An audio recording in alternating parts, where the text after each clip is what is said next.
જે વાહન ચાલકો નિયમ ભંગ કરતા હોય છે તેને ઈ ચલણ ઇસ્યુ થતા હોય છે.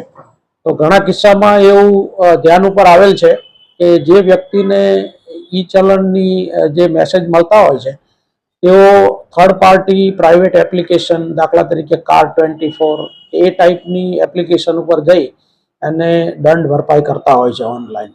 તો આવા કેસની અંદર જે તે કંપનીના રૂલ્સ મુજબ 18% જીએસટી અને જે તે કંપની સર્વિસ ચાર્જ વસૂલ કરતી હોય છે, જેના લીધે આ વાહન ચાલકને દંડ ઉપરાંત બીજી વિશેષ નાણાકીય બોજો આવતો હોય છે.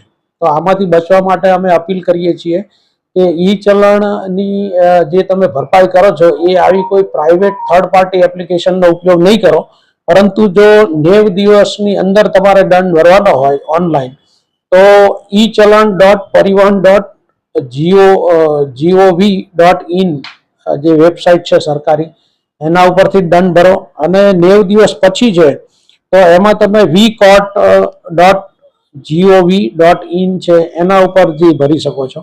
અને 2022 પહેલાના સુરત સિટીના જે ચલણ છે એમાં www.suratcity.gov.in છે એના ઉપરથી જો ભરશો તો આવા કોઈ વધારાના ચાર્જ તમારે ચૂકવવા પડશે નહીં.